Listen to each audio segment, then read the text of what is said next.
Assalamualaikum warahmatullahi wabarakatuh. Hai, apa kabarnya teman-temanku di rumah? Hari ini Ustazah mempunyai cerita yang bisa kalian dengarkan, yaitu kisah Nabi Nuh. Nanti kalian akan diceritakan oleh Ustazah Inke. Silahkan Ustazah Inke. Terima kasih Ustazah Fitri. Nabi Nuh adalah anak dari cucu Nabi Idris alaihissalam. Nabi Nuh termasuk dalam golongan orang-orang yang memiliki kesabaran dan keteguhan hati. Nabi Nuh diberkati usia yang sangat panjang. Masa hidup beliau mencapai 950 tahun. Beliau diangkat oleh Allah Subhanahu wa taala menjadi nabi pada usia 480 tahun. Nabi Nuh diutus Allah untuk menyampaikan amanah-amanah kebaikan bagi umat manusia di bumi. Setelah Nabi Idris alaihissalam wafat, terdapat 5 orang saleh yang meninggal pada waktu yang hampir bersamaan, yaitu Wad, Su'a, Yakhud, Ya'uq, dan Nasr. Untuk menghormati kelima orang soleh itu, dibuatlah patung-patung yang menyerupai wujud mereka dan diberi nama sesuai nama mereka masing-masing. Karena perilaku kelima orang tersebut dinilai begitu mulia, patung-patung tersebut lama-kelamaan dijadikan alat penyembahan. Perilaku umat manusia di muka bumi semakin tidak berakhlak dan banyak melakukan penyimpangan. Harkat dan martabat seseorang tidak lagi dipandang.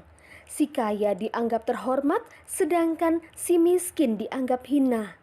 Allah yang Maha Pengasih mengangkat seorang Nuh yang bernama lengkap Nuh bin Lamik bin Matta Syalih bin Idris.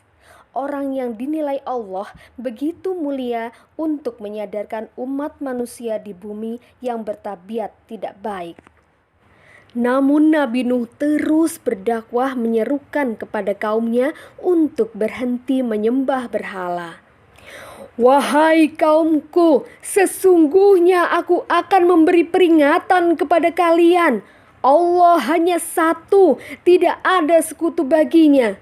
Sembahlah Allah, Tuhan semesta alam.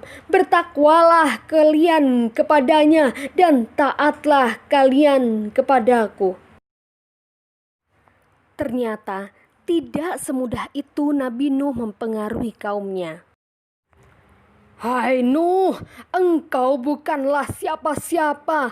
Engkau hanya manusia biasa seperti kami, ujar salah satu dari mereka yang merasa jengah dengan perkataan Nabi Nuh. Dalam pengaduannya kepada Allah Subhanahu wa taala, beliau meminta kaumnya dilenyapkan dari muka bumi sehingga berhenti berbuat dosa. Permohonan Nabi Nuh dikabulkan oleh Allah.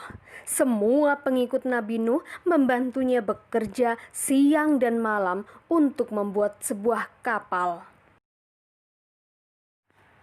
Orang-orang kafir serta-merta mengejek dengan kata-kata yang tidak pantas. Nabi Nuh sama sekali tidak menghiraukan perkataan mereka. Beliau terus bekerja bersama para pengikutnya hingga kapal itu selesai. Sesuai perintah Allah, Nabi Nuh mengumpulkan semua jenis hewan dan semua orang yang beriman untuk masuk ke dalam kapalnya. Hai orang-orang beriman, naiklah kamu dengan menyebut nama Allah pada waktu berlayar dan berlabuh, ujar Nabi Nuh ketika meminta semua orang beriman naik ke kapalnya. Ketika semua telah masuk ke dalam kapal, Allah memerintahkan untuk mencurahkan hujan dari segala penjuru sehingga mengakibatkan bencana air bah. Air semakin lama semakin naik dan menenggelamkan bumi secara perlahan, sehingga tidak ada lagi tempat untuk berpijak dan berlindung. Namun pada saat seperti itu, Nabi Nuh harus rela kehilangan putranya yang mengikuti jejak orang-orang kafir yang tidak mau mengikutinya masuk ke dalam kapal. "Wahai anakku, ikutlah, naiklah bersama kami. Janganlah kamu mengikuti jejak orang-orang kafir itu." Namun sayang, sang anak tetap memilih jalannya dan akhirnya tenggelam ditelan air bah. Nabi Nuh berdoa, "Ya Allah, aku mohon perlindungan-Mu. Jika Engkau tidak segera menyayangi dan mengampuniku, niscaya aku akan termasuk dalam golongan orang-orang yang merugi." Allah Subhanahu wa Ta'ala lalu memerintahkan Nabi Nuh untuk menurunkan semua yang ada di dalam kapal dan kembali membangun kehidupan mereka. Sebagaimana firman Allah, "Wahai Nuh, turunlah dengan selamat dan sejahtera, serta penuh keberkatan atasmu dan atas orang-orang yang bersamamu." Air bah surut seketika. Bumi kembali terlihat dan daratan kembali dapat dipijak. Nabi Nuh serta para pengikutnya berlabuh di atas Gunung Aljud yang terletak di Armenia Selatan berbatasan dengan Mesopotamia. Alhamdulillahirobbil alamin. Terima kasih Ustazah Inke, kisahnya sangat menarik. Semoga kalian di rumah suka ya.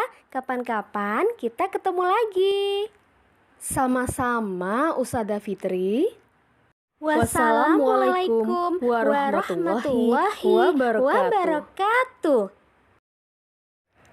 Sekian, terima kasih.